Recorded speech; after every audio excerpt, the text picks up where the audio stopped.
Radhe Radhe everyone, आप सभी का मेरे चैनल पर बहुत बहुत स्वागत है। बहुत सारे लोगों के प्रश्न आ रहे थे, कमेंट आ रहे थे कि तुलसी विवाह का शुभ मुहूर्त क्या है। क्योंकि आपको पता ही है, कोई भी जब हम शुभ काम शुरू करते हैं उसमें शुभ मुहूर्त हमें जरूर देखना चाहिए। तभी उस पूजा का, उस काम का हमें सही फल प्राप्त होता है। तो देखिए, पूरी पूजा विधि तो मैंने आपके साथ पहले ही शेयर कर दी थी। अगर अभी तक आपने ना देखी हो तो आप जल्दी से जाकर मेरे चैनल पर देख लीजिए, कि सभी रस्में, सभी विधि, आपको पूरी संपूर्ण जानकारी सही मिल सके। तो देखिए, आपको मैं एक बार बता देती हूँ, तुलसी विवाह की जो पूजा है वो देवउठनी एकादशी के दिन की जाती है। पर अगर आपके पास देवउठनी एकादशी के दिन समय नहीं है, या कहीं आप बाहर हैं या सफ़र में हैं, तो आप द्वादशी में भी कर सकते हैं। आप पूर्णिमा तक कभी भी कर सकते हैं। पर मैं अभी आपको जो शुभ मुहूर्त बता रही हूँ, एकादशी का और द्वादशी का 2 दिन का बता रही हूँ, जिससे कि आप जो पूजा करें वो शुभ मुहूर्त में करें। एक बात का मैं आपको और बता देती हूँ कि जो भी हम विवाह कार्यक्रम कराते हैं वो संध्या काल में सूर्यास्त के बाद ही होते हैं। हमारे हिंदू समाज में हमारे जो रीति रिवाज हैं, जो हमारी मान्यताएं हैं, उसमें ये प्रधान है कि हमेशा जो विवाह होता है वो सूर्यास्त के बाद ही होता है। जयमाला, फेरे, ये जो रस्में होती हैं वो सूर्यास्त के बाद ही होती है।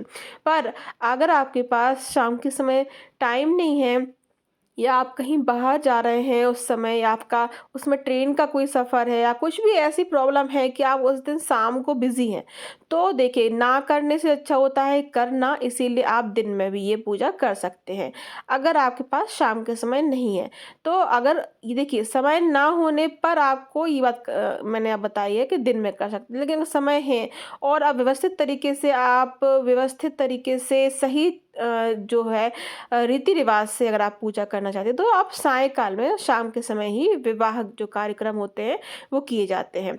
और एक बात का ध्यान रखिएगा, ये जो पूजा होती है, ये विवाह कराते हैं हम तुलसी जी का, शालिग्राम भगवान के साथ, हमारे विष्णु भगवान के साथ। इसको कराने से आपके घर में सुख शांति समृद्धि आती है, वैवाहिक जीवन मधुरता आती है। तो ये काम ज़रूर कीजिएगा घर में, चाहे छोटे रूप में आप थोड़ा सा गन्ने का मंडप लगा कर ये आप जो कार्यक्रम है विवाह का वो संपन्न कराएं। क्योंकि देखिए, हम एक गृहस्थ हैं, गृहस्थ के हिसाब से छोटे रूप में ही हम एक बस एक हमारी भाव रूपी जो है हम ये विधि करा देते हैं।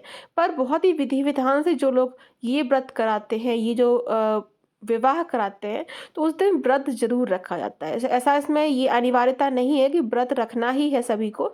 लेकिन अगर आप ये जो पूजा है, ये जो विवाह करा रहे हैं, अगर आप बिल्कुल रीति रिवाज से कराना चाहते हैं, तो ध्यान रखिएगा, आपको व्रत रखना ही पड़ेगा।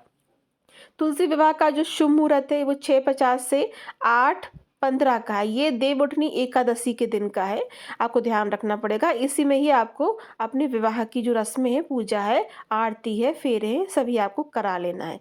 देखिए, व्रत हम इसलिए रखते हैं क्योंकि ऐसा कहा जाता है, जो कन्यादान होता है ना, वो एक महादान होता है। अगर किसी दंपति के घर में कन्या नहीं है, अगर आप जीवन में एक बार भी अगर कन्या दान करते हैं तुलसी जी का, तो आप यकीन मानिए, आपको पुत्री रत्न की प्राप्ति होगी, वो भी बहुत ही सुंदर और बहुत ही संस्कारी।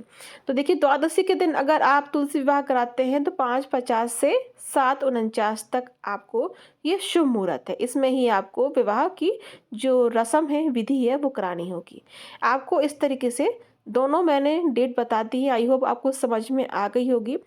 आपको अगर व्रत रखकर आप विवाह करा रहे हैं तो बहुत ही उत्तम रहेगा, इसका आपको पूर्ण फल मिलेगा। लेकिन अगर आप व्रत नहीं भी रखे हैं, तब भी आप छोटे रूप में ये विवाह ज़रूर कराइए। इससे सभी आपके जितने भी कार्य होंगे वो सुचारू रूप से आगे बढ़ेंगे, उनको एक गति मिल जाएगी। जितने भी रुके हुए काम हैं वो पूरे हो जाएंगे। आपके घर में कभी भी धन धान की कमी नहीं होगी। आपका वैवाहिक जीवन, दंपति जो आप दोनों हैं, उनके जीवन में कभी भी कोई भी कलह नहीं हो सकता है। उनके घर परिवार में हमेशा सुख शांति समृद्धि रहेगी। आपके जो बच्चे हैं उनको भी आप एक सही संस्कार दे पाएंगे। इस तरीके से आपको ये पूजा जरूर करना चाहिए। इसके बाद भी अगर आपके मन में कोई क्वेश्चन है तो आप मुझसे पूछ सकते हैं। तो चलिए, आज का ये वीडियो मैं यही समाप्त करती हूँ। इस वीडियो को ज़्यादा से ज़्यादा जरूर शेयर कीजिएगा। न्यू है तो सब्सक्राइब कर लीजिए मेरे चैनल को, और मेरी वीडियो को लाइक करना बिल्कुल भी ना भूलिएगा। आप सभी का बहुत बहुत धन्यवाद।